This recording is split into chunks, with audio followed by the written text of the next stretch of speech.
നമസ്കാരം. CCTVയുടെ പ്രത്യേക തത്സമയ പ്രോഗ്രാമിലേക്ക് എല്ലാ പ്രേക്ഷകർക്കും സ്വാഗതം. നമുക്കറിയാം, കോവിഡും കോവിഡാനന്തര ആരോഗ്യ പ്രശ്നങ്ങളും വളരെയധികം ആശങ്ക സൃഷ്ടിക്കുന്ന ഒരു സാഹചര്യമുണ്ട്. പ്രത്യേകിച്ച് ലോക്ക്ഡൌൺ നിയന്ത്രണങ്ങൾ ഉള്ളതിനാൽ പലർക്കും ഡോക്ടറെ സമീപിക്കാൻ ഒരുപാട് ബുദ്ധിമുട്ടുണ്ട്. ഈ ഒരു അവസരത്തിൽ പ്രേക്ഷകരുടെ സംശയങ്ങൾക്ക് CCTVയുടെ തത്സമയ പ്രോഗ്രാമിലൂടെ വിദഗ്ധരായ ഡോക്ടർമാർ മറുപടി നൽകുകയാണ്. പ്രമേഹ രോഗികളിലെ കോവിഡും കോവിഡാനന്തര ആരോഗ്യ പ്രശ്നങ്ങളും എന്ന വിഷയത്തെക്കുറിച്ച് ഇന്ന് നിങ്ങളുടെ സംശയങ്ങൾക്ക് മറുപടി നൽകുന്നത് കുന്നംകുളം സൗത്ത് സോൺ ഡയബറ്റിക് സെന്ററിലെ chief physician doctor Shameer C Sulaiman. Doctor, സ്വാഗതം. ഡോക്ടർ, ഞാൻ നേരത്തെ സൂചിപ്പിച്ച പോലെ തന്നെ ഒന്നാം തരംഗത്തേക്കാൾ അതീവ ആശങ്കയോടെ തന്നെ രണ്ടാം തരംഗ കോവിഡിനെ ആണ് നമ്മൾ കാണുന്നത്. അത്തരത്തിൽ പ്രമേഹ രോഗികൾക്ക് കോവിഡ് സ്ഥിരീകരിച്ചാൽ ഒരു ഭയക്കേണ്ട ആവശ്യമുണ്ടോ? തീർച്ചയായിട്ടും നമ്മൾ ഒന്നാം തരംഗം നമ്മൾ വളരെ കഴിയും അല്ലെങ്കിൽ അത് കഴിഞ്ഞു പോയി എന്ന് വിചാരിച്ചിരിക്കുമ്പോഴാണ് ശരിക്കും പറഞ്ഞാൽ രണ്ടാം തരംഗം വരുന്നത്. അപ്പോൾ കോവിഡിൻ്റെ ഈ ഒരു സാഹചര്യത്തിൽ പ്രമേഹ രോഗികൾ തീർച്ചയായിട്ടും സൂക്ഷ്മതയോടുകൂടി ഇരിക്കേണ്ടതും അതുപോലെ രോഗപ്രതിരോധ ശേഷി കുറവുള്ള ആളുകളായതുകൊണ്ട് തീർച്ചയായിട്ടും പേടിക്കേണ്ടതാണ്. ഇപ്പോൾ പ്രമേഹ രോഗികളെ സംബന്ധിച്ചിടത്തോളം പല വാർത്തകൾ വരുന്നുണ്ട്. അതായത് പ്രമേഹ രോഗികൾക്ക് കോവിഡ് സ്ഥിരീകരിച്ചാൽ അത് ഗുരുതരമാകാനുള്ള സാഹചര്യമുണ്ട്, അല്ലെങ്കിൽ മരണം വരെ സംഭവിക്കാനുള്ള സാഹചര്യമുണ്ട്. ഇങ്ങനെ പലതരത്തിൽ ഉള്ള പ്രചരണങ്ങളുണ്ട്. അത് എനിക്ക് തോന്നുന്നു പ്രമേഹ രോഗികളെ സംബന്ധിച്ചിടത്തോളം കൂടുതൽ മാനസിക സമ്മർദ്ദത്തിലേക്ക് വരെ എത്തുന്നുണ്ട്. അപ്പോൾ അവർ എങ്ങനെയാണ് ഈ ഒരു കോവിഡിനെ നോക്കിക്കാണേണ്ടത്, അല്ലെങ്കിൽ അത്തരത്തിൽ ഒരു മാനസിക സമ്മർദ്ദത്തിലേക്ക് പോകേണ്ട ആവശ്യമുണ്ടോ? നമ്മളിവിടെ മനസ്സിലാക്കേണ്ട ഒരു കാര്യം, പ്രമേഹം നമ്മൾ ഈ ഒരു 4 ഗ്രൂപ്പായിട്ട് തിരിക്കേണ്ടി വരും. കാരണം ഒന്ന്, പ്രമേഹമുള്ള ആളുകൾ വളരെ നിയന്ത്രിച്ച് കൺട്രോളായി HbA1c ഒക്കെ 6.57 നിൽക്കുന്ന ആളുകൾ, പ്രമേഹ നിയന്ത്രണമുള്ള ആളുകൾക്ക് കോവിഡ് വരുമ്പോൾ വളരെ ലഘുവായ ഒരു സാധാരണ രീതിയിലുള്ള ഒരു ജലദോഷപ്പനിയിലൂടെ അത് പോകുന്നു. രണ്ടാമത്തെ ആളുകൾ പ്രമേഹമുണ്ടെന്നറിയാം, വളരെ മോശമായ രീതിയിൽ കൺട്രോൾ അല്ലാത്ത ഷുഗർ, അതിൻ്റെ HbA1c ഒക്കെ ഒരു 10-9 ആകുമ്പോൾ തീർച്ചയായിട്ടും അവർ കുറച്ച് ബുദ്ധിമുട്ടിലോട്ട് നയിക്കപ്പെടുന്നു, കോംപ്ലിക്കേഷനിലോട്ട് പോകുന്നു. മൂന്നാമത്തെ ആളുകൾ പ്രമേഹമുണ്ടെന്നറിയാം, പക്ഷേ അതിന് പ്രത്യേകിച്ച് ചികിത്സയൊന്നും എടുക്കുന്നില്ല. അവർ ചിലപ്പോൾ പല രീതിയിൽ അവരുടെ സ്വയം ചികിത്സയിലൂടെ നടക്കുന്നുണ്ടാവും. ആ ആളുകൾ കൂടുതൽ കോംപ്ലിക്കേഷനിൽ പോകുന്നുണ്ട്. നാലാമത്തെ ആളുകൾ എന്ന് പറയപ്പെടുന്നത് പ്രീ ഡയബറ്റീസിലുള്ള ആളുകളാണ്. അവരാണെന്ന് ഏറ്റവും കൂടുതൽ ബുദ്ധിമുട്ടുന്നത്. പ്രമേഹമൊന്നുമില്ല, ചെക്കപ്പ് ഒന്നും ചെയ്യുന്നില്ല, പക്ഷേ ഈ കോവിഡ് വരുന്നതോടുകൂടി അവർ ആ കോവിഡാനന്തര ചികിത്സാനന്തം അവർക്ക് കൂടുതൽ ബുദ്ധിമുട്ടുകൾ പ്രമേഹം കണ്ടെത്തപ്പെടുന്നു. അപ്പോൾ ഇവിടെ തീർച്ചയായിട്ടും ഈ പ്രമേഹം ഈ ഒരു സമയത്തെങ്കിലും നമ്മൾ രണ്ടാം തരംഗത്തിലാണ്. മൂന്നാം തരംഗം, നാലാം തരംഗം ഇനി നമുക്ക് പലതും എക്സ്പെക്ട് ചെയ്യേണ്ടിയിരിക്കുന്നു. കാരണം നമ്മൾ അറിയപ്പെടാത്തൊരു വൈറസാണ് നമ്മുടെ അടുത്തുള്ളത്. പലതും ഓരോ ദിവസവും നമ്മൾ അതിൻ്റെ ഓരോ കാര്യങ്ങളും കണ്ടെത്തിക്കൊണ്ടിരിക്കുകയാണ്. അപ്പോൾ അതുകൊണ്ട് തീർച്ചയായിട്ടും ഇനിയെങ്കിലും നമ്മൾ കൺട്രോളല്ലാത്ത പ്രമേഹം, നിയന്ത്രണമില്ലാത്ത പ്രമേഹത്തിലാണ് കോവിഡാനന്തര പ്രശ്നങ്ങൾ കൂടുന്നത്. തീർച്ചയായിട്ടും നമ്മൾ സൂക്ഷ്മതയോടുകൂടി ശരിയായ രീതിയിൽ അതിനെ ചികിത്സിച്ച് നിയന്ത്രിച്ച് നിർത്തുകയാണെങ്കിൽ തീർച്ചയായിട്ടും കോവിഡാനന്തര പ്രശ്നങ്ങൾ ഒരുപാട് നമുക്ക് മാറ്റി നിർത്തപ്പെടാൻ പറ്റും. ലക്ഷണങ്ങളില്ലാതെ തന്നെ കോവിഡ് വന്ന് പോകുന്നവർ ഒരുപാടുണ്ട്. അപ്പോൾ ഒരു ഷുഗർ പേഷ്യൻ്റ് ആണെങ്കിൽ അവർക്ക് ഒരു ചെക്കപ്പിൻ്റെ ആവശ്യം, അല്ലെങ്കിൽ ഏതെങ്കിലും തരത്തിലുള്ള ബുദ്ധിമുട്ടുകൾ തോന്നുമ്പോൾ അത് ഉടനെ തന്നെ ചെക്ക് ചെയ്യേണ്ട ആവശ്യമുണ്ടോ, കോവിഡ് ഉണ്ടോ എന്നറിയാനായിട്ട്? തീർച്ചയായും ഇന്നത്തെ ഒരു സാഹചര്യത്തിൽ നമ്മളൊരു 1.5 വർഷത്തിന് മേലെയായി പല പുതിയ പ്ലാനുകളൊക്കെ നമ്മൾ കണ്ടു. അപ്പോൾ ഇന്നത്തെ സാഹചര്യത്തിൽ തീർച്ചയായിട്ടും പ്രമേഹമുള്ള ആളുകൾ, കാരണം ഇതിൽ നമ്മളൊന്ന് മനസ്സിലാക്കേണ്ടത്, എന്നിൽ വന്നിട്ടുള്ള അസുഖം മറ്റൊരാൾക്ക് പകർത്തരുത്. അതാണ് ഏറ്റവും വലിയ ഇമ്പോർട്ടൻ്റ്. അപ്പോൾ അതുകൊണ്ടാണ് സമൂഹ വ്യാപനം ഉണ്ടാകുന്നത്. അപ്പോൾ എനിക്ക് അങ്ങനെ എന്തെങ്കിലും ചെറിയൊരു ബുദ്ധിമുട്ട് തോന്നുകയാണെങ്കിൽ, ഷുഗറുള്ള ആളാണെങ്കിൽ തീർച്ചയായിട്ടും അവർ ഐസൊലേറ്റ് ചെയ്യേണ്ടതാണ്. തീർച്ചയായിട്ടും അവർക്ക് ബുദ്ധിമുട്ടുകൾ വരുന്നതിന് മുമ്പ് തന്നെ ടെസ്റ്റുകൾ ചെയ്ത് ഉറപ്പുവരുത്തേണ്ടതാണ്. അത് കോവിഡ് പോസിറ്റീവ് ആണോ നെഗറ്റീവ് ആണോ. ഈവൻ നെഗറ്റീവ് ആണെങ്കിൽ ഇന്നത്തെ സാഹചര്യത്തിൽ പറയുന്നത് കുറച്ചുകൂടെ നമ്മൾ ഐസൊലേറ്റ് ചെയ്ത് SMS എന്ന് പറയും, നമ്മൾ പിന്നെ സാനിറ്റൈസ് ചെയ്യുക, അതുപോലെ തന്നെ നമ്മൾ സ്പേസ് ഒരുപാട് അകലം പാലിക്കുക, മാസ്ക് ഇടുക. ഇത് അനുവർത്തിക്കേണ്ടത് അത്യന്താപേക്ഷിതമാണ്. ഇപ്പോൾ തീവ്രമായ കോവിഡ് ഉള്ളവർക്ക് വാക്സിനേഷൻ എടുക്കുന്നത് സംബന്ധിച്ച് ഒരുപാട് സംശയങ്ങൾ പറയാറുണ്ട്. ഡോക്ടർ, നമുക്കൊരു കോൾ ഉണ്ട്, അതിനുശേഷം തിരിച്ചു വരാം. ഹലോ, നമസ്കാരം. ആരാണ് വിളിക്കുന്നത്? ഡോക്ടറോട് ചോദിച്ചോളൂ. ബ്ലഡിൽ ഇൻഫെക്ഷൻ ഉള്ളവർക്ക് ഈ വാക്സിൻ അടിക്കുന്നതുണ്ടോ? നമസ്കാരം. ബ്ലഡില് എന്ത് ഇൻഫെക്ഷൻ ആണ്? ബ്ലഡില് ഇൻഫെക്ഷൻ അണുക്കള്, വെള്ള അണുക്കള് കൂടുതലാണ് ശരീരത്തിൽ. സാധാരണ രീതിയിൽ അക്യൂട്ടായിട്ടുള്ള ഇങ്ങനെയുള്ള അണുക്കളുള്ള സമയത്ത് വാക്സിൻ തൽക്കാലത്തേക്ക് ഒഴിവാക്കേണ്ടതാണ്. ഈ സമയത്ത് വാക്സിൻ എടുക്കേണ്ടതില്ല, അടിക്കാൻ പാടില്ല. അടിക്കണ്ട. അത് ശരിയായതിനു ശേഷം അടിക്കാവൂ. അതെ, ശരി. ഡോക്ടർ, വാക്സിൻ എടുക്കുന്നതിനെ കുറിച്ച്, അതായത് പ്രമേഹ രോഗമുള്ളവർക്ക് വാക്സിൻ എടുക്കുന്നതുകൊണ്ട് കുഴപ്പമുണ്ട്. പലർക്കും അതൊരു സംശയമുണ്ട്. അമിതമായ പ്രമേഹമുണ്ട്, അപ്പോൾ വാക്സിൻ എടുക്കുന്നതുകൊണ്ട് ഏതെങ്കിലും തരത്തിലുള്ള ബുദ്ധിമുട്ടുകൾ ഉണ്ടാവുമോ എന്നൊക്കെ. അത്തരത്തിലുള്ളൊരു ആശങ്കയ്ക്ക് ആവശ്യമുണ്ടോ? ഒരുപക്ഷെ നമ്മൾ ഫസ്റ്റ് ആ ഒരു വാക്സിനേഷൻ ഡ്രൈവ് തുടങ്ങുമ്പോൾ ഒരുപാട് ആളുകൾ ഈ ഒരു സംശയത്തിൽ മാറി നിന്നതുകൊണ്ടാണ് ഇന്ന് നമ്മുടെ വാക്സിനേഷൻ ക്യാമ്പുകളിലൊക്കെ ഇത്രയധികം തിരക്ക് കൂടാൻ കാരണം. അപ്പോൾ ഡോക്ടർ, നമുക്കൊരു കോൾ ഉണ്ട്. ഹലോ, നമസ്കാരം. ആരാണ് വിളിക്കുന്നത്? ഡോക്ടറോട് ചോദിച്ചോളൂ. ഞാൻ വിളിക്കുന്നത് പേര്. സംസാരിച്ചോളൂ. കഴിഞ്ഞ ശനിയാഴ്ച ഞങ്ങൾ കോവിഡ് ആയിരുന്നു. ശനിയാഴ്ച ഇറങ്ങി 17 ദിവസം കഴിഞ്ഞിട്ട് ഇറങ്ങി. ഓക്കെ. അപ്പൊ ഇനി ഞങ്ങൾ എന്തെങ്കിലും ടെസ്റ്റ് ചെയ്യാനുണ്ടോ, എന്തെങ്കിലും ചെയ്യണോ? പ്രത്യേകിച്ച് 17 ദിവസം കഴിഞ്ഞ് ബുദ്ധിമുട്ടുകളൊന്നും ഇല്ലെങ്കിൽ ടെസ്റ്റുകളൊന്നും ചെയ്യേണ്ട കാര്യമില്ല. പക്ഷെ മറ്റുള്ള അസുഖങ്ങൾ, ഒന്നും ചെയ്യേണ്ട കാര്യമില്ല. വേറെ എന്തെങ്കിലും അസുഖമുള്ള ആളാണോ? ഒന്നുമില്ല. ഞങ്ങൾ ആക്കിപ്പെടുത്ത് വന്നിട്ടുണ്ട്. അങ്ങനെയാണെങ്കിൽ കോവിഡ് നെഗറ്റീവായി 17 ദിവസം കഴിഞ്ഞാണെങ്കിലും ഒരു 1-2 മാസമൊക്കെ വലിയ ഭാരമുള്ള ജോലികളിൽ നിന്നൊക്കെ വിട്ടു നിൽക്കുന്നത് നന്നായിരിക്കും. ഈ പോസ്റ്റ് കോവിഡ് ഇൻഫെക്ഷൻസ് പല ബുദ്ധിമുട്ടുകളും കാണുന്നുണ്ട്. അപ്പൊ അതുകൊണ്ട് അതൊക്കെ ഒന്ന് ശ്രദ്ധിക്കുന്നത് നന്നായിരിക്കും. അപ്പൊ അതുകൊണ്ട് 2 മാസത്തില് ഭാരമുള്ള ജോലികളും അതുപോലെ പോഷകാഹാരങ്ങളും നന്നായി വെള്ളം കുടിക്കുക, ഇതൊക്കെ എനിക്കൊന്ന് പുറത്ത് അല്ലാതെ നമ്മുടെ വീടിന്റെ മുറ്റത്തൊക്കെ ഒരു കിതക്കാത്ത രീതിയിൽ കൈയൊക്കെ വീശി നടക്കുന്നത് നന്നായിരിക്കും. ഒരു 30 മിനിറ്റ്. ശരി. ഡോക്ടർ, നമ്മൾ വാക്സിനേഷനെ കുറിച്ചാണ് പറഞ്ഞു വന്നത്. വാക്സിൻ ആ ഒരു കാലഘട്ടത്തിൽ വാക്സിൻ നമ്മൾ തീർച്ചയായിട്ടും അത് വലിയൊരു തിരക്കുണ്ടാക്കുന്ന ഒരു സമയമാണെന്ന് ഇപ്പോൾ. അത് ഒരു പക്ഷേ നമ്മൾ ആ സമയത്ത് ഒരുപാട് വാക്സിനേറ്റ് ആണെങ്കിൽ ഒരു പക്ഷേ എനിക്ക് തോന്നുന്നു 30-40% ആളുകൾ ചിലപ്പോൾ വാക്സിനേറ്റഡ് ആയിരുന്നേ. കുറച്ച് നമുക്ക് ഇൻഫെക്ഷൻസ് കുറഞ്ഞായിരുന്നു. അപ്പോൾ ഇതിൽ തീർച്ചയായിട്ടും ഏറ്റവും കൂടുതൽ നമുക്ക് ആദ്യത്തെ പ്രയോറിറ്റി അടക്കം ഗവൺമെൻറ് നൽകിയിട്ടുള്ളത് ഇപ്പോൾ ഈ അസുഖങ്ങൾ കൂടുതലുള്ള ആളുകളാണ്, പ്രത്യേകിച്ച് ഡയബറ്റീസ്. അപ്പോൾ ഇപ്പോൾ 14 മുതൽ ഇപ്പോൾ ഈ പ്രായത്തിൽ തന്നെ ഈ ഒരു സമയം നൽകിയിട്ടുള്ളത് തന്നെ അതിനാണ്. അപ്പോൾ അത് തീർച്ചയായിട്ടും ഇങ്ങനെയുള്ള അസുഖമുള്ള കൂടുതലുള്ള ആളുകൾ വാക്സിനേഷൻ നിർബന്ധമായിട്ട് എടുക്കേണ്ടതാണ്. അതിൽ ഒന്നും ഇന്നത്തെ കാലഘട്ടത്തിൽ നമുക്ക് ഒരുപാട് അറിയാം, വലിയ പ്രശ്നങ്ങളൊന്നും ഇല്ലാത്തതാണ് ഈ വാക്സിൻസ് എന്ന് പറയുന്നത്. നമ്മൾ ചെറിയ കുട്ടികൾക്കൊക്കെ കൊടുക്കുന്ന പോലെ തന്നെയാണ് നമ്മുടെ വലിയ ഈ ഒരു വാക്സിൻ. അത്ര വലിയ കോംപ്ലിക്കേഷൻസ് ഒന്നുമില്ല. ബട്ട് സ്റ്റിൽ നമ്മൾ ഈ വലിയ മരുന്നുകൾക്ക് വലിയ അലർജി ഉള്ള ആളുകൾ തൽക്കാലത്തേക്ക് വിട്ടു നിൽക്കാൻ പറയുന്നതെന്നുള്ളൂ. അതല്ലാതെ മറ്റെന്ത് മരുന്ന് കഴിക്കുന്ന ആളുകളായാലും പ്രശ്നങ്ങളില്ല. ഈ ചെറിയ ഈ ബ്ലഡ് ക്ലോട്ട് ചെയ്യുന്ന ആളുകൾ 2-3 ഡ്രഗ്സ് കഴിക്കുന്നുണ്ടെങ്കിൽ തീർച്ചയായിട്ടും കാർഡിയോളജിസ്റ്റിന്റെ ഒരു ഒപ്പീനിയൻ ചോദിക്കുന്നത് നന്നായിരിക്കും.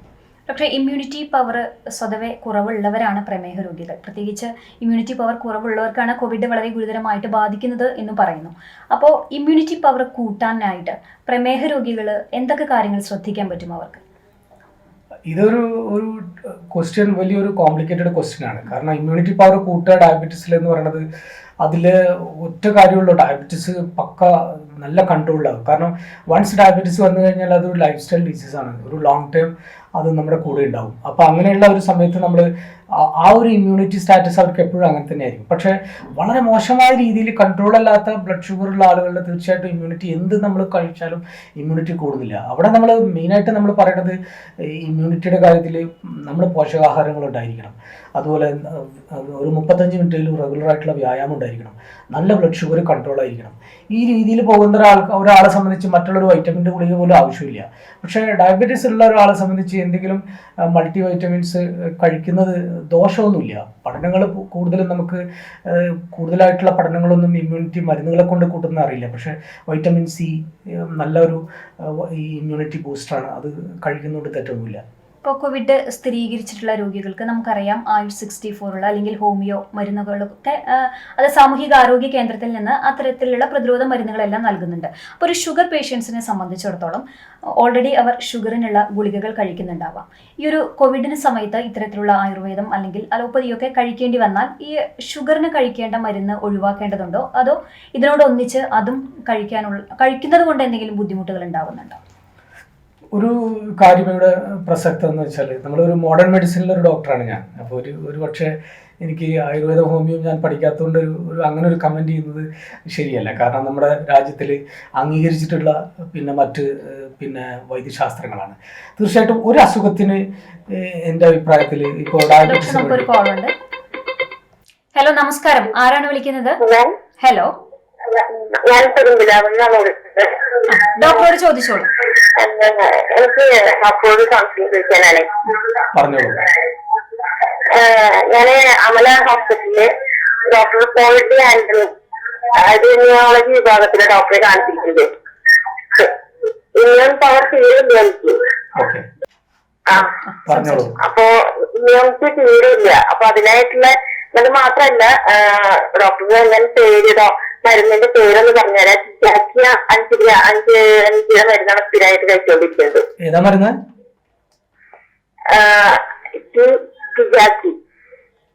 പറഞ്ഞോളൂ. ആ മരുന്നാണ് സ്ഥിരമായിട്ട് കഴിച്ചുകൊണ്ടിരിക്കുന്നത്. അപ്പൊ ഇമ്മ്യൂണിറ്റി പവർ തീരെ ഇല്ല. പിന്നെ ബ്ലഡിന് ചെറുതായിട്ട് വെള്ളം അണക്കളും കുറച്ച് കുറഞ്ഞുകൊണ്ടിരിക്കുകയാണ്. കൂടി വരികയാണ്. അപ്പൊ അങ്ങനെയാണ് പിന്നെ എനിക്ക് ഈ വാക്സിൻ എടുക്കാൻ പറ്റുമോ എന്ന് അറിയാൻ വേണ്ടിട്ടാ. മറ്റു വേറെ അസുഖങ്ങൾ എന്തെങ്കിലും ഉണ്ടോ നിങ്ങൾക്ക്? വേറെ എന്തെങ്കിലും മരുന്നുകൾ നിങ്ങൾ കഴിക്കുന്നുണ്ടോ ഈ മരുന്നുകളല്ലാതെ? പിന്നെ തൈറോയിഡിനായിട്ടുള്ള മരുന്ന് കഴിക്കുന്നുണ്ട്. ടെൻഷൻ വരാതിരിക്കാനായിട്ടുള്ള മരുന്നുകൾ കഴിക്കുന്നുണ്ട്. എന്ത് വരാതിരിക്കാൻ? ടെൻഷൻ വരാതിരിക്കാനായിട്ട്. ഓക്കെ. ഇത്രയല്ലേ ഉള്ളൂ? അത്രയല്ലേ ഉള്ളൂ. ഹാർട്ടിന്റേതായിട്ടുള്ള കൊളസ്ട്രോളിന്റെ മരുന്ന് മാത്രം. കുഴപ്പമില്ല. നിങ്ങൾക്ക് വാക്സിൻ എടുക്കുന്നതുകൊണ്ട് കുഴപ്പമൊന്നുമില്ല കേട്ടോ. വാക്സിൻ എടുക്കുന്നതുകൊണ്ട് കുഴപ്പമില്ല അല്ലേ? ഇല്ല. ശരി. നമ്മൾ നേരത്തെ സംസാരിച്ചു വന്ന വിഷയം അറിയാലോ അല്ലെ? അപ്പൊ അതിൽ നമ്മൾ പറയാറ് ഒരു അസുഖത്തിന് ഇപ്പോൾ പ്രമേഹത്തിന് ഇംഗ്ലീഷ് മരുന്ന് കഴിക്കുന്ന ഒരാൾ അതേ അസുഖത്തിന് തന്നെ ഹോമിയോ ആയുർവേദം മിക്സപ്പ് ചെയ്യാൻ പാടില്ല. തീർച്ചയായിട്ടും നമ്മുടെ ഗവൺമെന്റിൽ സപ്ലൈ ചെയ്തിട്ട് ഹോമിയോ മരുന്നും ആയുർവേദ മരുന്നുകളൊക്കെ ഈ ആരോഗ്യത്തിന് വേണ്ടി സ്വയരക്ഷയ്ക്ക് വേണ്ടിയിട്ട് കൊടുക്കാറുണ്ട്. തീർച്ചയായിട്ടും അത് കഴിക്കുന്നതുകൊണ്ട് തെറ്റൊന്നും പറയാനില്ല. പക്ഷേ ലിവർ ഫങ്ഷൻ ടെസ്റ്റുകളും ഒക്കെ റെഗുലറായിട്ട് ചെക്കപ്പ് ചെയ്യുന്ന ആളുകളായിരിക്കണം. അത് സാധാരണ കുറേ ആളുകൾ കഴിക്കുന്നതിന് ബുദ്ധിമുട്ടുണ്ടായിരിക്കും തോന്നുന്നില്ല.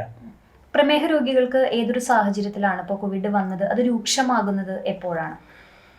ഡയബറ്റീസ് ഉള്ള ആളുകളിൽ കോവിഡ് വരുമ്പോൾ രൂക്ഷമാകുന്നത് തീർച്ചയായിട്ടും അങ്ങനെ ഒരു പ്രത്യേകിച്ച് നമ്മൾ അങ്ങനെ ഒരു കമ്പാരിസൺ സ്റ്റഡീസ് ഒന്നും അവൈലബിൾ അല്ല. പക്ഷേ സ്റ്റിൽ അവരുടെ ഓരോരുത്തരുടെ ഇവിടെ വീണ്ടും നമ്മൾ ഇമ്മ്യൂണിറ്റിയിൽ തന്നെയാണ് കിടന്ന് കളിക്കുന്നത്. അവിടെ രോഗപ്രതിരോധ ശേഷി കുറയുക, അവരുടെ കൂടെയുള്ള മറ്റുള്ള അസുഖങ്ങൾ, ഇപ്പോൾ ഹാർട്ടിൻ്റെ അസുഖങ്ങൾ, കിഡ്നിയുടെ അസുഖങ്ങൾ, ചില ആളുകൾ പോസ്റ്റ് ട്രാൻസ്പ്ലാന്റ് ആയിട്ടുള്ള ആളുകളുണ്ടാവും. അതുപോലെ അവർക്ക് മറ്റുള്ള ഒരുപാട് മരുന്ന് കഴിക്കുന്ന ആളുകളായിരിക്കും, ഒരുപാട് തടിയുള്ള ആളുകളായിരിക്കും.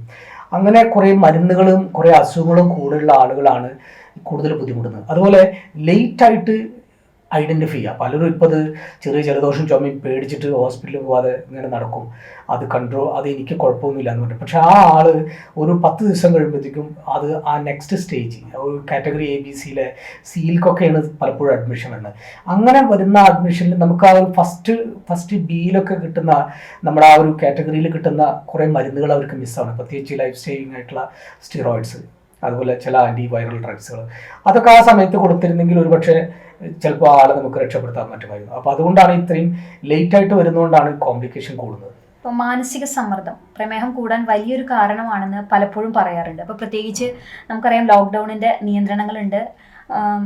ആരെ സംബന്ധിച്ചിടത്തോളം ആയാലും ശാരീരികമായിട്ടായാലും അല്ലെങ്കിൽ മാനസികമായിട്ടായാലും ഒരുപാട് ആശങ്കകൾ നേരിടുന്ന ഒരു സമയമാണ്.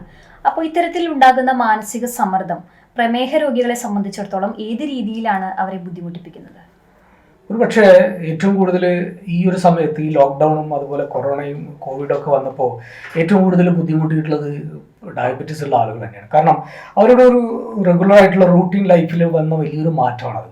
കാരണം ഒന്ന് നമ്മൾ നേരത്തെ പറഞ്ഞ പോലെ ശാരീരികമായിട്ടുള്ള ഒരു കാര്യങ്ങളും റെഗുലറായിട്ട് വ്യായാമം ചെയ്തിരുന്ന ആളുകൾ പുറത്തിറങ്ങാൻ പറ്റാതെ വളരെയധികം ബുദ്ധിമുട്ടുന്നു. അത് തീർച്ചയായിട്ടും പല ആളുകളുടെ അത് വലിയൊരു മാനസിക സംഘർഷം അതുപോലെ തന്നെ അവരുടെ പ്രഷർ, ഷുഗർ, കൊളസ്ട്രോൾ ഒക്കെ ഷൂട്ട് ചെയ്തു. അത് ഈ കോവിഡിൽ വന്നിട്ടുള്ള ഈ ലോക്ക്ഡൗണിൽ വന്നിട്ടുള്ള ഏറ്റവും വലിയ പ്രശ്നമാണ്. അവർ തടി കൂടുന്നു വെച്ചാൽ അപ്പോൾ അത് ഒരു മാനസിക സംഘർഷമാണ്. അതുപോലെ ശാരീരികമായ പോലെ തന്നെ സാമ്പത്തികമായിട്ടും വിഷയം വരികയാണ്. കാരണം ഈ സമയത്ത് ആളുകൾക്ക് ജോലിക്ക് പോകാൻ പറ്റുന്നില്ല. അപ്പോൾ എങ്ങനെ ചിന്തിച്ചു കഴിഞ്ഞാലും എല്ലാം ബുദ്ധിമുട്ടിലോട്ടാണ്. എൻ്റെ അസുഖം കൂടുന്നു, എനിക്ക് പിന്നെ എൻ്റെ വരുമാനം സ്രോതസ് ബുദ്ധിമുട്ടുണ്ടാക്കുന്നു. അപ്പോൾ അതൊക്കെ തീർച്ചയായിട്ടും ഈ ഒരു വലിയൊരു വിഷയമാണ്. നമ്മൾ അറിയാതെ തന്നെ, കാരണം ഡോക്ടറെ കാണാൻ പറ്റുന്നില്ല, കഴിക്കുന്ന മരുന്നുകൾ ഡോസ് അഡ്ജസ്റ്റ് ചെയ്യാൻ അറിയുന്നില്ല, എന്താ ചെയ്യേണ്ടതെന്ന് അറിയുന്നില്ല. അപ്പോൾ മരുന്നുകൾ പലതും ചിലപ്പോൾ കുറച്ച് കഴിഞ്ഞിട്ടുണ്ടാവും, മേടിക്കാൻ കിട്ടുന്നില്ല, മരുന്ന് വാങ്ങിക്കാൻ പറ്റുന്നില്ല. ഇതൊക്കെ ഈ ആളുകളിൽ വലിയൊരു മാനസിക സംഘർഷം ഉണ്ടാക്കുന്നത് കൊണ്ട് തന്നെയാണ് ഡയബറ്റീസ് കൂടുന്നത്. അത് അവരൊരു കൂടുതൽ രോഗാവസ്ഥയിലിട്ട് പോവുകയാണ് ചെയ്യുന്നത്. ഇപ്പോൾ പ്രമേഹം കൂടിയാലും കുറഞ്ഞാലും പ്രോബ്ലം ആണെന്ന് പറയാറുണ്ട്. അതെങ്ങനെയാണ് ഡോക്ടർ? തീർച്ചയായിട്ടും ഈ ഒരു സാഹചര്യത്തിൽ മാത്രമല്ല, ഡയബറ്റീസിൻ്റെ കാര്യത്തിൽ ഡയബറ്റീസ് നല്ല നിയന്ത്രണത്തിൽ കൊണ്ടുപോകുക എന്ന് പറയുന്നത് നമ്മൾ ആവറേജ് ഷുഗർ നോക്കി നമ്മൾ 6.5 അല്ലെങ്കിൽ 7 ഓരോ ആളുകളുടെ അസുഖത്തിനനുസരിച്ച് നമ്മൾ അതൊരു ടാർഗറ്റ് ഉണ്ട്. അപ്പോൾ അതിൽ തന്നെ വരുമ്പോൾ ഇടയ്ക്ക് ഷുഗർ കുറഞ്ഞു പോകുന്ന അവസ്ഥയുണ്ട്. അപ്പോൾ നമ്മളിപ്പോൾ പറയുന്നത് വെച്ചാൽ 140-150 ഉള്ളിൽ സാധാരണ രീതിയിൽ വേറെ അസുഖങ്ങളൊന്നും ഇല്ലെങ്കിൽ ആ ഒരു കൺട്രോളിൽ കൊണ്ടുപോകണം എന്നാണ് പറയാം. അതുപോലെ വളരെ കുറഞ്ഞു പോകുന്ന അവസ്ഥ എന്ന് പറഞ്ഞാൽ 70 mg/dL താഴെ പോകുമ്പോഴാണ് നമ്മൾ ഷുഗർ വല്ലാതെ കുറഞ്ഞു പോകുന്നതാണ്. അപ്പോൾ ഈ രണ്ടും ശരിക്കും പറഞ്ഞാൽ നമ്മൾ തന്നെ ക്രിയേറ്റ് ചെയ്യുന്ന ഒന്നാണ്. ഹലോ, ആരാണ് വിളിക്കുന്നത്? രാജൻ ചെമ്മണൂരിലാണ്. ഷുഗർ പേഷ്യന്റ് ആണ്. ഇഞ്ചക്ഷൻ ചെയ്യാമോ? വാക്സിൻ ഷുഗർ ഉള്ളത് കൊണ്ട് വാക്സിൻ എടുക്കാമെന്നാണോ ചോദ്യം? അതെ, തീർച്ചയായിട്ടും. ഡയബറ്റീസ് ഉള്ളത് കൊണ്ട് വാക്സിൻ എടുക്കാതിരിക്കേണ്ട ഒരു ഇതുമില്ല. വാക്സിൻ തീർച്ചയായിട്ടും നേരത്തെ തന്നെ എടുക്കണം. അതെ, പിന്നെ കൊളസ്ട്രോൾ ഉണ്ട്, അത് കുഴപ്പമൊന്നുമില്ല. വാക്സിൻ ആകെ ഒഴിവാക്കിയിട്ടുള്ളത് വാക്സിൻ ഒഴിവാക്കിയിട്ടുള്ളത് പ്രഗ്നൻസിയിലും അതുപോലെ തന്നെ ഈ വളരെ ബുദ്ധിമുട്ടായിട്ട് വന്നിട്ടുള്ള മരുന്നുകളുടെ റിയാക്ഷനുള്ള ആളുകളിൽ മാത്രമാണ്. ആയിക്കോട്ടെ. പിന്നെ വൈഫിന് ഹാർട്ട് പേഷ്യന്റ് ആണ്, നിങ്ങളൊക്കെയാണ് ആദ്യം എടുക്കേണ്ടത്. ശരി ശരി സാർ, താങ്ക്സ്.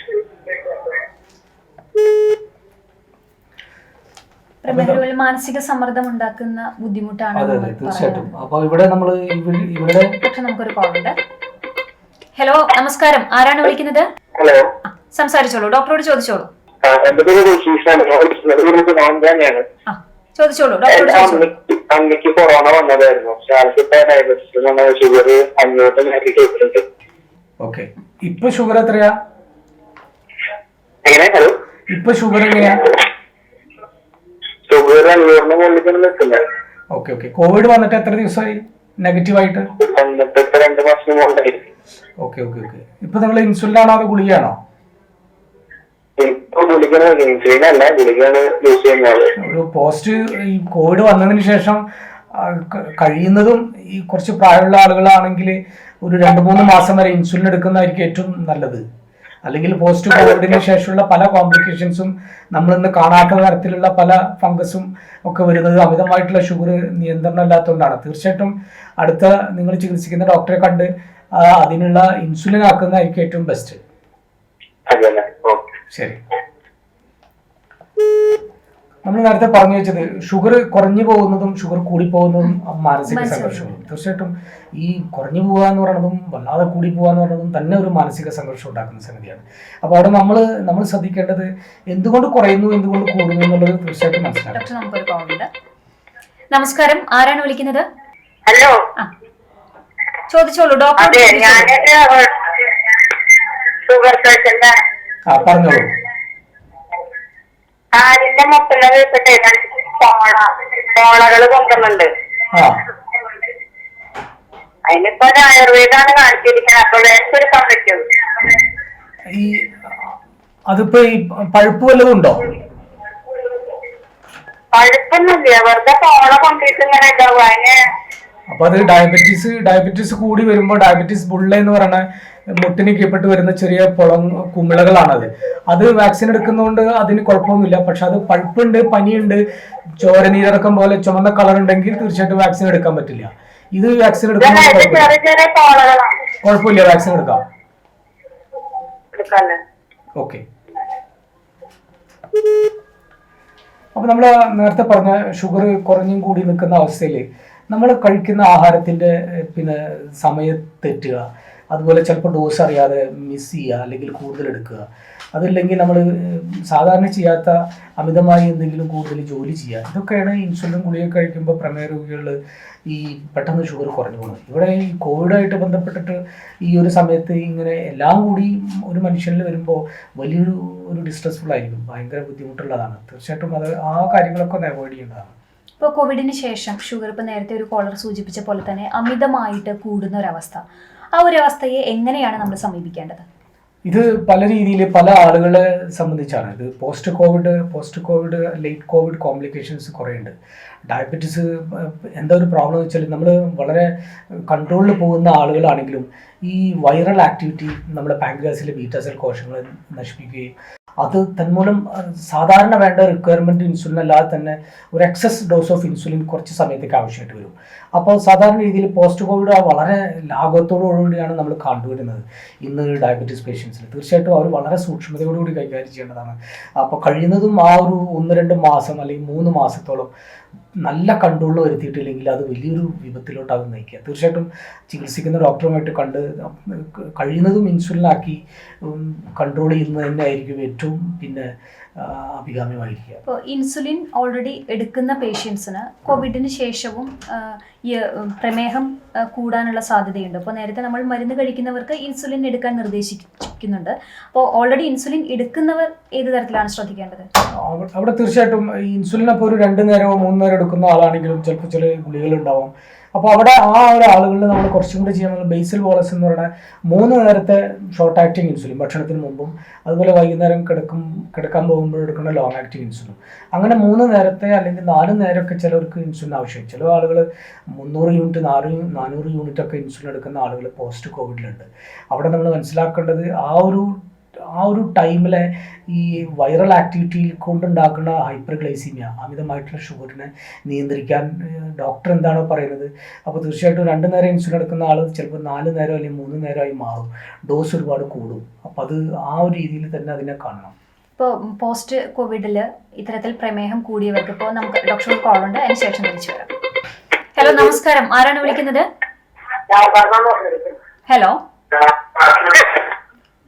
ഹലോ, ടിവിയുടെ ശബ്ദം കുറച്ച് വെച്ച് സംസാരിക്കുക. ഹലോ, ചോദിച്ചോളൂ, ഡോക്ടറോട് ചോദിച്ചോളൂ. ഡോക്ടർ, എനിക്കിപ്പോ അലർജി ഉണ്ട് ആന്റിബയോട്ടിക് കഴിക്കുമ്പോ, അപ്പൊ വാക്സിൻ എടുക്കാൻ കഴിയുമോ?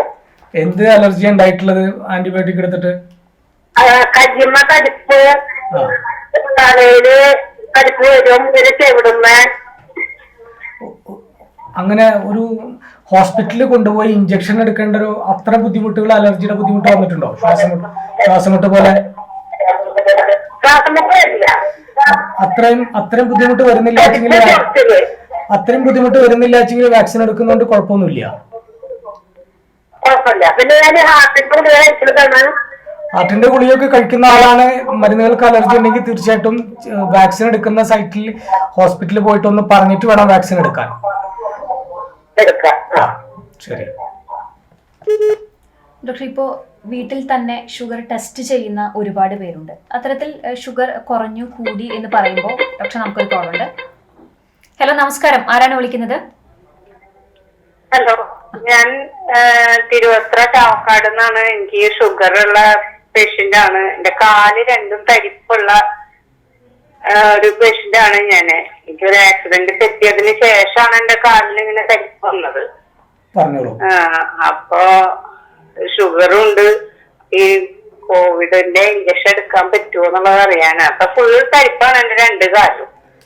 കോവിഡ് ഷുഗർ ശരിക്കും പറഞ്ഞാൽ ഷുഗർ നിയന്ത്രണമായ സമയത്താണ് കോവിഡിൻ്റെ വാക്സിൻ എടുക്കേണ്ടത്. പക്ഷേ ഈ ഒരു സമയത്ത് അങ്ങനെ ഒരു നിയന്ത്രണത്തിന് കാത്തു നിന്ന് കഴിഞ്ഞാൽ ഒരുപാട് ബുദ്ധിമുട്ടുകളുണ്ടാവും. തൽക്കാലം നിങ്ങൾ പോയി വാക്സിൻ എടുക്കുന്നത് തന്നെയാണ് ബെസ്റ്റ്. ഈ കാലിലോട്ടുള്ള തരിപ്പ് പ്രമേഹം കൂടിയിട്ടുണ്ടാകുന്ന ബുദ്ധിമുട്ടാണ്. അത് വാക്സിൻ എടുക്കുന്നതിന് പിന്നെ തടസ്സമല്ല. ശരി, താങ്ക് യു. ഡോക്ടർ, ഞാൻ പറഞ്ഞു വന്നത് പലപ്പോഴും സ്വയം മരുന്ന് കഴിക്കുന്നത്, അതായത് ഇപ്പോൾ ഷുഗറിന് ഒരു ഗുളിക കഴിക്കുന്നവർ കൂടുതലാണെങ്കിൽ 2 ടാബ്ലറ്റ് എടുത്ത് കഴിക്കുന്നു. അത് ഇത്തരത്തിലുള്ള സ്വയം ചികിത്സ അത് ബുദ്ധിമുട്ടുണ്ടാക്കുന്നുണ്ടോ?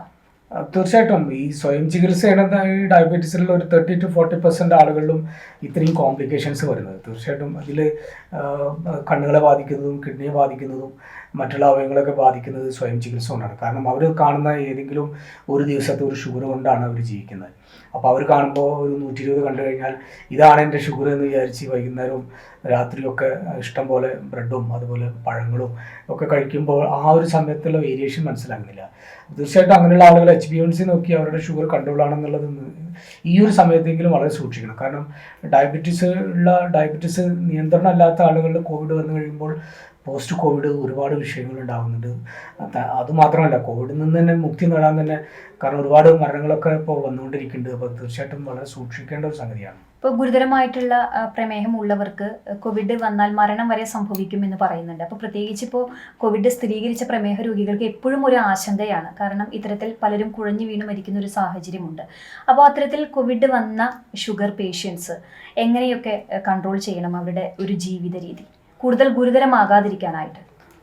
ഒന്ന്, കോവിഡ് വളരെ ഏത് സ്റ്റേജിലാണ് കോവിഡ് എന്നുള്ളത് നമുക്കിപ്പോൾ പല സ്റ്റേജിലും കോവിഡ് ഉണ്ടല്ലോ.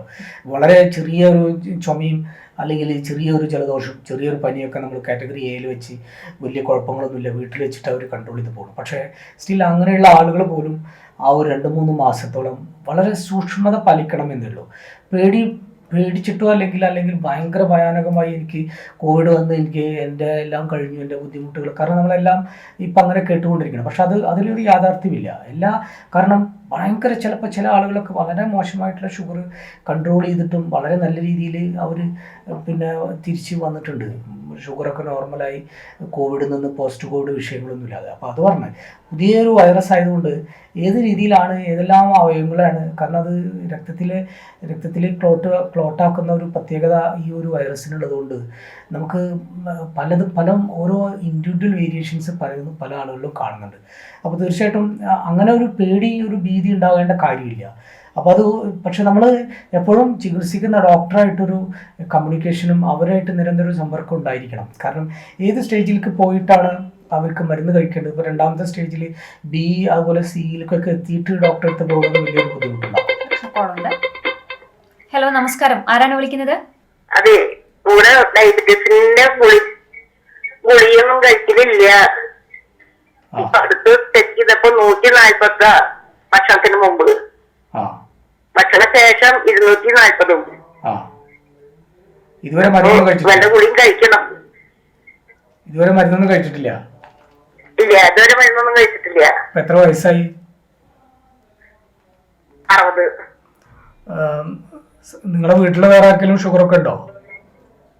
ഇല്ല, അമ്മയ്ക്ക് ഉണ്ടായിരുന്നു. എന്റെ അമ്മയ്ക്കുണ്ട്. ഒരു 60 വയസ്സായ ഒരാൾക്ക് ഇപ്പൊ അമ്മയ്ക്കൊക്കെ ഷുഗർ ഉണ്ടെങ്കിൽ തീർച്ചയായിട്ടും നിങ്ങൾക്ക് ഡയബറ്റീസ് ഉണ്ട് എന്ന് തന്നെ ഈ 2 നമ്പറിൽ നമുക്ക് പറയേണ്ടി വരും.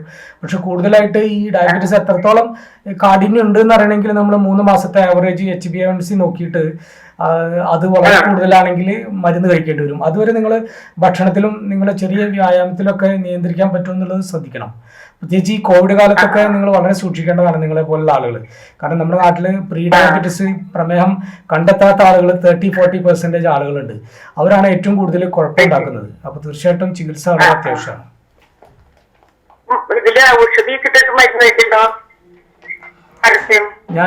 ഞാന് മോഡേൺ മെഡിസിനിലെ ഡോക്ടറാണ്, അലോപ്പതി ഡോക്ടറാണ്. അപ്പോൾ എനിക്ക് ആയുർവേദത്തിൽ ഞാൻ പഠിക്കാത്തതുകൊണ്ട് എനിക്കത് പറയാൻ പറ്റില്ല.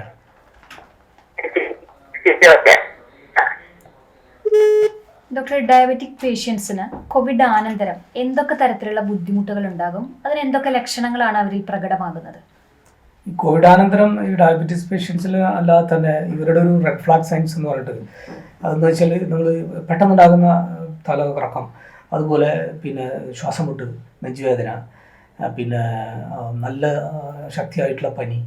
അപ്പോൾ ഇതൊക്കെ ഈ ഒരു കോവിഡാനന്തര ഡയബറ്റീസ് ഉള്ള ആളുകൾക്ക് ഒക്കെ അങ്ങനെ പെട്ടെന്ന് വന്നു കഴിഞ്ഞാൽ തീർച്ചയായിട്ടും ഡോക്ടറെ കാണുന്നത്. ഹലോ, ആരാണ് വിളിക്കുന്നത്? എനിക്ക് ശ്വാസമുട്ടും നെഞ്ചുവേദനയുണ്ട്.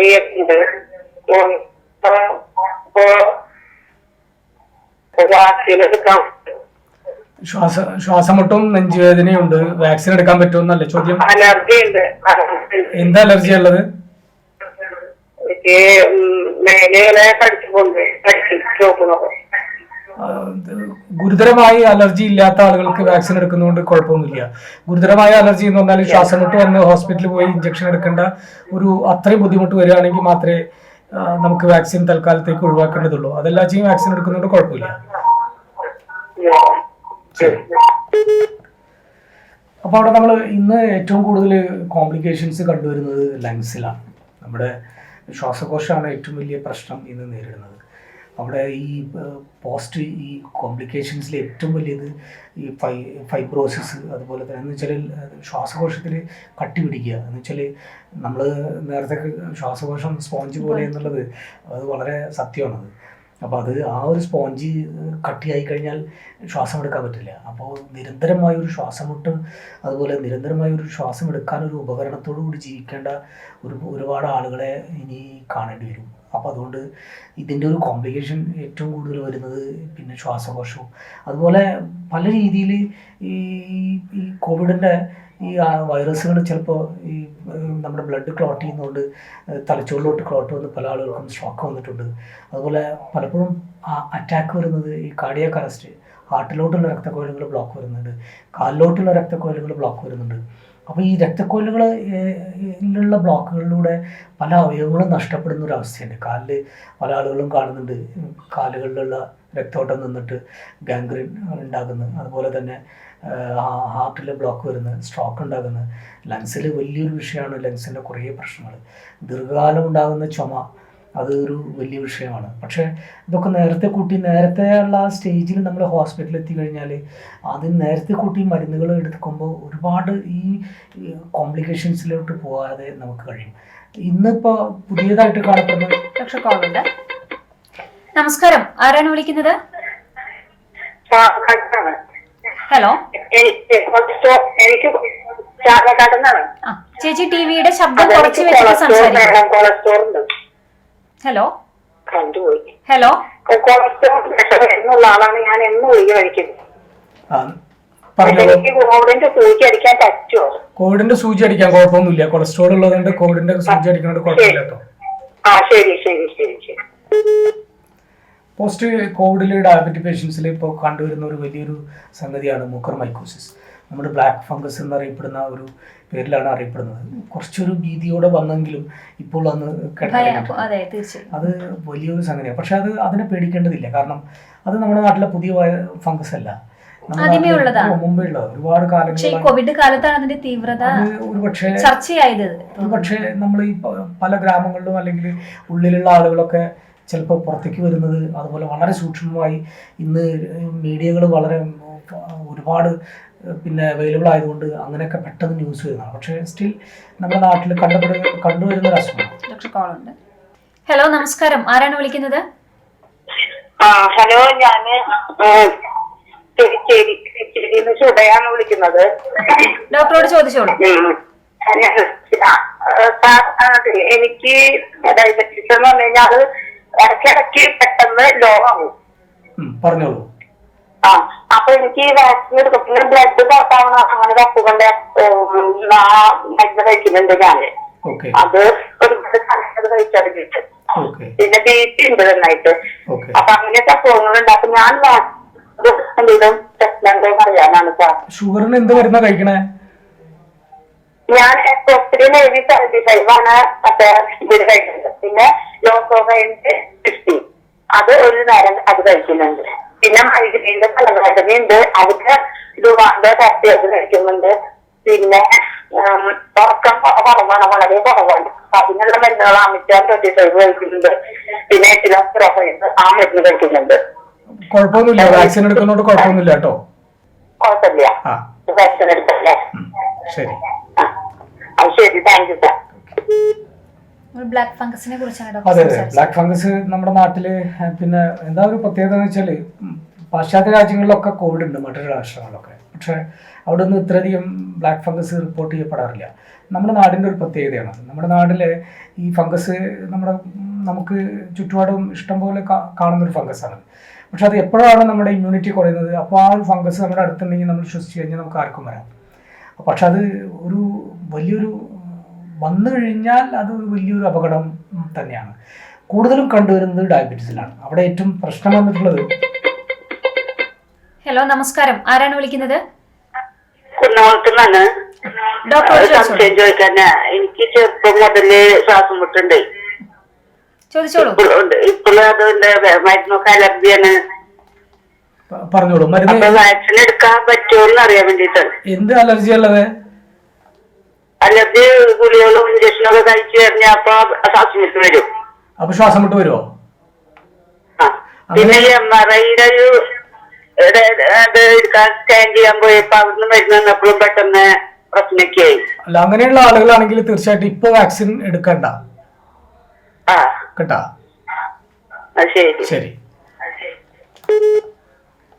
നമ്മൾ പറഞ്ഞു വന്നിരുന്നത് ബ്ലാക്ക് ഫംഗസ്. നമ്മള് കളറ് ഫംഗസിന് ബ്ലാക്ക് അല്ലെങ്കിലും അതുണ്ടാക്കുന്ന ബുദ്ധിമുട്ട് ബ്ലാക്ക് ആണ്. നമുക്കൊരു കോൾ കൂടിയുണ്ട്. ഹലോ, നമസ്കാരം. ആരാണ് വിളിക്കുന്നത്? സതീഷാണ്. ആ, ഡോക്ടറോട് ചോദിച്ചോളൂ സജീഷ്. എനിക്ക് മൂക്കില് ദശയുണ്ട്. ഓക്കെ. അപ്പോ ശ്വാസതടസ്സത്തിന് ബുദ്ധിമുട്ടും കാര്യങ്ങളൊക്കെ ഉണ്ട്. ഓക്കെ. അപ്പോ ഈ കൊറോണ വരുമ്പോ എന്തെങ്കിലും മുൻകരുതലുകൾ എന്തെങ്കിലും ചെയ്യണോ? കൊറോണ വരുന്നതിനുള്ള മുൻകരുതൽ എന്ന് പറയുന്നത് പ്രത്യേകിച്ച് മൂക്കിൽ ദശ ഉള്ളത് കൊണ്ട് പിന്നെ നമുക്ക് ദശ എന്ന് പറയുന്നത് നമുക്ക് ചികിത്സിച്ച് മാറ്റാൻ പറ്റാത്തതാണ്. പക്ഷെ സ്റ്റിൽ ആ കൂടിയിട്ടുള്ള ദശയൊക്കെ നിങ്ങളൊരു ENT ഡോക്ടറെ കണ്ട് അതൊന്ന് ശരിക്കുള്ള ഒരു ശ്വാസം എടുക്കുന്നതിനുള്ള ഒരു രീതിയിലൊക്കെ തീർച്ചയായിട്ടും ആക്കാൻ പറ്റും. പക്ഷെ കൊറോണ വരാതിരിക്കാൻ നിങ്ങൾ മാസ്കും കൈ കഴുകലും പിന്നെ അതുപോലെ സ്പേസ് ഇടലും ഒക്കെ തന്നെയാണ് ഏറ്റവും നല്ലത്. ശരി. അപ്പോൾ നമ്മൾ ഈ ബ്ലാക്ക് ഫംഗസിൽ നമ്മുടെ സാധാരണ രീതിയിൽ മൂക്കിലൂടെ അത് കയറി മൂക്കിലൂടെ അപ്പുറത്തുള്ള നമ്മുടെ സൈനസിൽ അതുപോലെ കണ്ണിലും അത് തലച്ചോറ് വരും. ഡോക്ടർ കോളുണ്ട്. ഹലോ, നമസ്കാരം. ഹലോ. ഡോക്ടറോട് ചോദിച്ചോളൂ. ഇനി കഫക്കെട്ട് കുറവായിട്ടുണ്ട്. ഇങ്ങനെ കുറേശ്ശെ കഫക്കെട്ടുണ്ട്. അപ്പൊ പിന്നെ വാക്സിൻ എടുക്കാൻ പറ്റുമോ? കഫക്കെട്ട് പെട്ടെന്നുള്ള കഫക്കെട്ടും പനിയൊന്നും ഇല്ലാച്ചെങ്കിൽ വാക്സിൻ എടുക്കാം. കുഴപ്പമില്ല, വാക്സിൻ എടുക്കാം. അത് കുഴപ്പമില്ല, അതൊന്നും കുഴപ്പമില്ല, വാക്സിൻ എടുക്കാം. ഇല്ല. ശരി. അപ്പൊ നമ്മള് മുക്കറമൈക്കോസിസ് അഥവാ ബ്ലാക്ക് ഫംഗസ്, അതിന് കളർ ഞാൻ നേരത്തെ പറഞ്ഞു, അത് ഉണ്ടാക്കുന്ന ഭാഗത്ത് കളറാക്കുന്നേ ഉള്ളൂ. ഡോക്ടർ കോളുണ്ട്. ഹലോ, നമസ്കാരം. ആരാണ് വിളിക്കുന്നത്? ഹലോ. ഹലോ. ഡോക്ടറോട് ചോദിച്ചോളൂ. ഞാൻ ഡോക്ടർ സമയത്ത് ഒരു പഴയ പേഷ്യന്റ് ആണ്. അതിനുശേഷം ഞാൻ ഗൾഫിൽ പോയി. ഗൾഫിൽ തിരിച്ചു വന്നിട്ടേ പറഞ്ഞോളൂ. ഒരു ഓപ്പറേഷൻ ആന്റിപ്ലാസ്റ്റി. ഓക്കെ. അത് ഒക്കെ പെർസെന്റേജ് LV പെർസെന്റേജ് 33% ആണ്. അപ്പൊ എനിക്ക് വാക്സിൻ എടുക്കേണ്ടത് നിങ്ങൾ ഹാർട്ടിന്റെ മരുന്നുകൾ കഴിക്കണതല്ലേ? കഴിക്കുന്നുണ്ട്. അപ്പൊ അത് ഇപ്പൊ കിതപ്പൊന്നുമില്ലല്ലോ? കിതപ്പ് ഒരു മണിക്കൂറൊക്കെ ഞാൻ നടന്നു പോയാൽ കിടപ്പുണ്ട്. നോർമൽ കേസിലില്ല. 30% പിന്നെ എക്കോ LV ഫംഗ്ഷൻ അത്ര വലിയ പ്രശ്നമൊന്നുമില്ല. പക്ഷെ സൂക്ഷിക്കണം, നിങ്ങൾ മരുന്ന് കഴിച്ചാൽ മതി. വാക്സിൻ എടുക്കുന്നതുകൊണ്ട് ബുദ്ധിമുട്ടൊന്നുമില്ല. വാക്സിൻ എടുക്കുന്നതുകൊണ്ട് ബുദ്ധിമുട്ടില്ല. ശരി. ഇതിന്റെ ചികിത്സ, ഈ ബ്ലാക്ക് ഫംഗസിന്റെ ചികിത്സ വലിയൊരു പ്രശ്നമാണ് നമ്മുടെ നാട്ടിൽ. അത് പക്ഷെ നേരത്തെ കൂട്ടി പലപ്പോഴും ഈ ബ്ലാക്ക് ഫംഗസ് മുക്കറമൈക്കോസിസ് കണ്ടെത്താൻ ഒരുപാട് വൈകിയത് കൊണ്ടാണ് കുറേ ആളുകൾ നമുക്ക് ശരിക്കും പറഞ്ഞാൽ മരണത്തിന് കീഴടങ്ങേണ്ടി വന്നത്. നോർത്തിലൊക്കെയാണ് കൂടുതലും ഈ കുറച്ച് നമ്മൾ ഈ വൃത്തിയില്ലാത്ത ഈ ഒരു പുറത്തൊക്കെ പോയി നടന്ന് അങ്ങനെ ഒരു സൂക്ഷ്മത ഇല്ലാത്തതുകൊണ്ടാണ്. കാരണം ഇത് മനുഷ്യരിൽ നിന്ന് മനുഷ്യരിലേക്ക് പടരില്ല. അപ്പോൾ അങ്ങനെ സ്വയം നമ്മൾ ഇൻഹെയിൽ ചെയ്ത് കിട്ടുക തന്നെ വേണം. അതൊരു വലിയൊരു കോംപ്ലിക്കേഷനാണ് ഡയബറ്റീസിൽ. പക്ഷെ അത് കൂടുതൽ മനസ്സിലാക്കുകയും അതിന് കൂടുതൽ പിന്നെ ശ്രദ്ധ ചെലുത്തുകയും കൂടുതൽ, കാരണം കുറേ ആദ്യത്തെ ചികിത്സയിലൊക്കെ നമുക്ക് പെട്ടത് എന്താണെന്ന് വെച്ചാൽ ഡയബറ്റീസിൻ്റെ കാര്യത്തിൽ വളരെ സൂക്ഷ്മത കുറഞ്ഞു പോയി. പോസ്റ്റ് കോവിഡിലും ഡയബറ്റീസിൻ്റെ സൂക്ഷ്മത കുറഞ്ഞു പോയി. അപ്പോൾ ആ പോസ്റ്റ് കോവിഡിലൊക്കെയാണ് ഈ ഡയബറ്റീസ് കോംപ്ലിക്കേഷനിലേക്ക് നമുക്ക് വന്നത്. അപ്പോൾ നമുക്ക് ഡയഗ്നോസ് ചെയ്യാൻ ഒരുപാട് വൈകുന്നത് കൊണ്ടാണ് മുക്രോമൈസോസിസ് പല അവയവങ്ങളും നമുക്ക് നഷ്ടപ്പെടുന്നു, ജീവൻ തന്നെ നഷ്ടപ്പെടുന്നു. അപ്പോൾ അതുകൊണ്ട് ഇപ്പോൾ കുറേ കൂടെ ഒക്കെ നമ്മൾ അതാ പറഞ്ഞത്, ഈ വൈറസ് നമുക്ക് പുതിയതാണ്. ഓരോ ദിവസത്തെയും ഓരോ പാഠങ്ങൾ നമുക്ക് പുതിയ തന്നെയാണ്. അപ്പോൾ അത് തീർച്ചയായിട്ടും അപ്പോൾ അത് എല്ലാവരും വരാതെ നോക്കുക, നമ്മൾ സ്വയം സംരക്ഷിക്കുക എന്നുള്ളത് തന്നെയാണ് ഇതിൻ്റെ ഏറ്റവും വലിയൊരു കാര്യം. ഡോക്ടർ, ഇപ്പോൾ നമുക്ക് ഒരുപാട് കോളേഴ്സ് ചോദിച്ചത് വാക്സിൻ എടുക്കാൻ പറ്റുമോ എന്നാണ്. അപ്പോൾ ഇപ്പോഴും പലർക്കും, അതായത് പലതരം ആരോഗ്യ പ്രശ്നങ്ങളുള്ളവരുണ്ട്, അവർക്കെല്ലാം ചെറുതായി ചുമയുണ്ടെങ്കിലോ അല്ലെങ്കിൽ കഫക്കെട്ടുണ്ടെങ്കിലോ ഷുഗർ ഉണ്ടെങ്കിലോ അത് വാക്സിൻ എടുക്കുമ്പോൾ എത്രത്തോളം ബുദ്ധിമുട്ടുണ്ടാകും എന്ന് അറിയാൻ വളരെയധികം സംശയമാണ് ഇപ്പോഴും വാക്സിൻ്റെ. അത്തരത്തിലൊരു അതിയായ സംശയത്തിൻ്റെ ആവശ്യമുണ്ടോ? തീർച്ചയായിട്ടും വാക്സിൻ എന്ന് പറയുന്നത് ഇത് തീർച്ചയായിട്ടും ഒരു ലൈവോ അല്ലെങ്കിൽ കിൽഡോ ആയിട്ടുള്ള വൈറസിനെയാണ് നമ്മൾ കുത്തിവയ്ക്കുന്നത്. അപ്പോൾ ആ ഒരു നമ്മുടെ ശരീരത്തിലെ ആ ഒരു റിയാക്ഷൻ, അത് നമ്മുടെ ശരീരത്തിൽ ഏൽക്കുന്ന ഒരു റിയാക്ഷൻ തീർച്ചയായിട്ടും അത് എങ്ങനെയാണ് ഉണ്ടാകുക എന്നുള്ളത് ഓരോ ശരീരത്തിൽ കുത്തി നോക്കേണ്ടതാണ്. അപ്പോൾ ഒരു 99.9% ഇതൊരു സേഫാണ്. പക്ഷേ നമുക്ക് മുൻകൂട്ടി ഇപ്പോൾ മറ്റുള്ള രാജ്യങ്ങളിലൊക്കെ വളരെ സൂക്ഷ്മതയോടെ ആണെങ്കിലും ഒന്നും എവിടെയും വലിയൊരു കോംപ്ലിക്കേഷൻസ് ഒന്നും എവിടെയും നമുക്ക് റിപ്പോർട്ട് ചെയ്തിട്ടില്ല. വളരെ ചെറിയ മൈൽഡ് കോംപ്ലിക്കേഷൻസ്. പക്ഷേ ചെറിയ പനി, കുത്തിവെച്ച സ്ഥലത്ത് ചെറിയൊരു കുറച്ച് ഒരു 1-2 ദിവസത്തേക്കൊക്കെ ചെറിയൊരു റിയാക്ഷൻ, അവിടെ തടിഞ്ഞ് പൊന്തുക, അതുപോലെ കളർ ഉണ്ടാവുക. അപ്പോൾ അത് സാധാരണ രീതിയിൽ ആ ഒരു പനി അല്ലെങ്കിൽ ജലദോഷം സാധാരണ വരുന്ന പോലെ എന്തെങ്കിലും പാരസിറ്റമോൾ കഴിച്ചാൽ മാറുന്നതാണ്. അതുപോലെ കുത്തിവെച്ച സ്ഥലത്തൊന്നും ചെയ്യുന്നു കൊണ്ട് തന്നെ മാറിപ്പോകും. അത്രയേ ഉള്ളൂ ഈ വാക്സിനുള്ളൊരു പ്രശ്നം. പക്ഷേ ഒരുപാട് ആളുകൾ വാക്സിൻ വരുന്നതിന് മുമ്പ് തന്നെ നമ്മൾ അതിനെ പേടിച്ചിരുന്നത് കൊണ്ടും ഈ വാക്സിൻ കുത്തിവെച്ചാൽ പല പ്രശ്നങ്ങളും ആവുന്നുണ്ട്. പക്ഷെ പല പഠനങ്ങളും വന്നതിന് ശേഷമാണ് നമുക്ക് വാക്സിനൊക്കെ അവൈലബിൾ ആയിട്ടുള്ളത്. അപ്പോൾ തീർച്ചയായിട്ടും ആ ഒരു ഭീതി എല്ലാവരും മാറ്റണം എത്രയും പെട്ടെന്ന്. പിന്നെ നമ്മുടെ സർക്കാരുകൾ പല രീതിയിൽ ഓരോ ആളുകൾക്ക് ഇമ്പോർട്ടൻസ് നൽകി ഓരോ സമയം കൊടുത്തിട്ടുണ്ട്. ആ ഒരു സമയത്തിൻ്റെ ഉള്ളിൽ തന്നെ എല്ലാവരും വാക്സിനേറ്റഡ്. കാരണം ഇതൊരു മൂന്നാം ലോക മഹായുദ്ധമാണ്. നമ്മൾ നേരിടുന്നത് വളരെ സൂക്ഷ്മമായ അണുക്കളാണ്. പക്ഷെ നമ്മുടെ അടുത്ത് ആകെ കൂടിയുള്ള ആയുധം എന്ന് പറയുന്നത് വെപ്പൺസ് ഒരുപാടുണ്ട്. പക്ഷെ നമ്മുടെ അടുത്തുള്ള ആയുധം മാസ്ക് ഇടുക, കൈ കഴുകുക, അകലം പാലിക്കുക. പിന്നെയുള്ള ഏറ്റവും വലിയ ആയുധം വാക്സിനാണ്. എത്ര പെട്ടെന്ന് സമൂഹത്തിൽ, രാജ്യത്ത്, ലോകത്തിൽ വാക്സിനേഷൻ എത്ര പെട്ടെന്ന് വാക്സിനേറ്റഡ് ആകുന്നു അത്ര പെട്ടെന്ന് നമുക്കെല്ലാവർക്കും ഈ മാസ്കും അകലം പാലിക്കലും അതുപോലെ കൈ കഴുകലും നിർത്താൻ പറ്റും.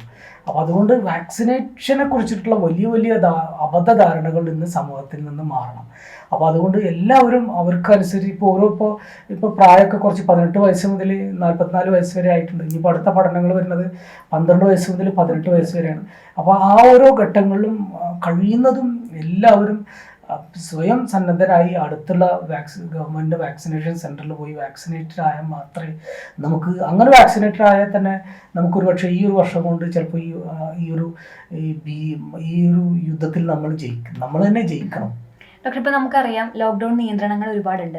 അപ്പോൾ ഏതൊരു പേഷ്യൻസിനെ സംബന്ധിച്ചിട്ടായാലും അവർക്ക് ഡോക്ടറെ സമീപിക്കാൻ ഒരുപാട് ബുദ്ധിമുട്ടുകളുണ്ട്. പ്രത്യേകിച്ച് ഷുഗർ ഉള്ള പേഷ്യൻസിനെ, അതിൽ കോവിഡ് വന്നവരുണ്ടാകാം, അല്ലെങ്കിൽ കോവിഡിന് ശേഷം ബുദ്ധിമുട്ടുള്ള ഒരുപാട് പേഷ്യൻസ് ഉണ്ടാവാം.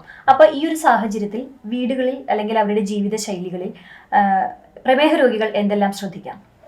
ഇപ്പോൾ ഈ ഒരു കാലഘട്ടത്തിൽ കൂടുതലും ടെലിമെഡിസിൻ, അതാണ് ഏറ്റവും കൂടുതൽ. ഇപ്പോൾ നമ്മളെല്ലാവരും ഇപ്പോൾ അഭികാമ്യമായത് അത് തന്നെയാണ്. കുറേ ഡിജിറ്റലായി, എല്ലാവരും ഡിജിറ്റലായി. കാരണം എവിടെ വീട്ടിൽ പോയി കഴിഞ്ഞാലും 4 ഫോൺ ഉണ്ടാവും, 4 മൊബൈലിലും എല്ലാവരും കളിയായിരിക്കും. അതേപോലെ ഡിജിറ്റൽ ആയതുകൊണ്ട് തീർച്ചയായിട്ടും നിങ്ങളെ ഡോക്ടറുമായിട്ട് ഇപ്പോൾ അതിനുള്ള സാഹചര്യങ്ങളുണ്ട്, ഹോസ്പിറ്റലായിട്ട് ബന്ധപ്പെടേണ്ടതാണ്. ഷുഗറുള്ള ആളുകൾ കഴിയുന്നത് ഒരു ഗ്ലൂക്കോമീറ്ററെങ്കിലും വീട്ടിലുണ്ടായിരിക്കേണ്ടതാണ്, ഷുഗർ നോക്കുന്ന ഉപകരണം. അത് നോക്കി അറ്റ്ലീസ്റ്റ് ആ ഒരു ഷുഗറിൻ്റെ നമ്പറെങ്കിലും ചികിത്സിക്കുന്ന ഡോക്ടറുമായിട്ട് ബന്ധപ്പെട്ട് ആ ഒരു നമ്പറിനെങ്കിലും കണ്ടിട്ടെങ്കിലും നല്ല രീതിയിൽ പ്രമേഹത്തിനെ നിയന്ത്രിക്കുക. ഇവിടെ ലോക്ക്ഡൗൺ ആയതിനു ശേഷം ആളുകൾ വ്യായാമമില്ല. കാരണം അവർ പോയിരുന്ന പിന്നെ ക്ലബ്ബുകൾ അടച്ചു, അവർ പോയിരുന്ന മുറ്റങ്ങൾ അടച്ചു, അവർ നടന്നുകൊണ്ടിരുന്ന റോഡുകൾ അടച്ചു. ഇതൊന്നും നമുക്കൊരു പിന്നെ അത്ര ഒരു ബുദ്ധിമുട്ടായി. കാരണം എനിക്ക് തോന്നുന്നു ഈ ഒരു കാലഘട്ടത്തിന് ശേഷം ഒരുപാട് ഷുഗർ പേഷ്യൻസ് ഉണ്ടാവാനുള്ള സാധ്യതയുണ്ടെന്ന്. കാരണം അവരുടെ ജീവിത രീതിയിൽ ഒരുപാട് വ്യത്യാസങ്ങൾ വന്നു, വ്യായാമം ഇല്ലാതായി, ഭക്ഷണം കഴിച്ച് വീട്ടിൽ ഇരിക്കുന്ന ഒരു സാഹചര്യത്തിലേക്ക് നീങ്ങും. തീർച്ചയായിട്ടും അത് വലിയൊരു സംഗതിയാണ്. കാരണം നമ്മൾ നേരത്തെ പറഞ്ഞ ആ ഒരു 40% പ്രീ ഡയബറ്റീസ് ഉള്ള ആളുകൾ ഓട്ടോമാറ്റിക്കായിട്ട് ഡയബറ്റീസിലേക്ക് വരികയാണ്. അപ്പോൾ വീണ്ടും കൂടുതൽ പ്രശ്നങ്ങളാണ്, ആരോഗ്യ പ്രശ്നങ്ങളാണ് നമുക്ക് മുമ്പിൽ ഇനി കാണാൻ കിടക്കുന്നത്. അപ്പോൾ തീർച്ചയായിട്ടും ഒരു ആരോഗ്യകരമായ ജീവിതശൈലി ഇപ്പോഴേ നമ്മൾ എടുത്തിട്ടില്ലെങ്കിൽ, കാരണം അവനവൻ്റെ വീടിൻ്റെ മുറ്റം മതി, ഇല്ലെങ്കിൽ വീടിൻ്റെ അകം മതി നടക്കാൻ. പിന്നെ ഈ ഭക്ഷണ രീതികളിൽ വലിയൊരു മാറ്റം നമ്മൾ ശ്രദ്ധിച്ചില്ല വെച്ചെങ്കിൽ വലിയൊരു വിധത്തിലോട്ട് തന്നെയാണ് നമ്മൾ പോകുന്നത്. അപ്പോൾ ഈ ഒരു സമയത്ത് ഇപ്പോൾ പലർക്കും പല സംശയം, പ്രത്യേകിച്ച് ഷുഗർ ഉണ്ടെങ്കിൽ വാക്സിൻ എടുക്കുക, അത്തരത്തിലൊരു സംശയത്തിന്റെ ആവശ്യകതയില്ല അല്ലേ ഡോക്ടർ? ഡയബറ്റിസും അതുപോലെ തന്നെ അതിനോടനുബന്ധിച്ചിട്ടുള്ള രോഗങ്ങളും തീർച്ചയായിട്ടും വാക്സിൻ എടുക്കുന്നതിൽ യാതൊരു പ്രശ്നവും ബുദ്ധിമുട്ടില്ല. ഡോക്ടർ, നമ്മുടെ ഇന്നത്തെ സമയം ഇവിടെ കഴിയുകയാണ്. ഇന്ന് ഈ ഒരു തത്സമയ പ്രോഗ്രാമിലൂടെ നമ്മൾ ചർച്ച ചെയ്തത് പ്രമേഹ രോഗികളിലെ കോവിഡിന് ശേഷം ഉണ്ടാകുന്ന ബുദ്ധിമുട്ടുകളുമാണ്. ഈ ഒരു വിഷയത്തെക്കുറിച്ച് നിങ്ങളുടെ സംശയങ്ങൾക്ക് മറുപടി നൽകിയത് കുന്നംകുളം സൗത്ത് ഷോൺ ഡയബറ്റിക് സെന്ററിലെ chief physician doctor Shameer C സുലൈമാനാണ്. ഇന്നത്തെ ഈ തത്സമയ പ്രോഗ്രാം ഇവിടെ സമാപിക്കുകയാണ്. നന്ദി, നമസ്കാരം.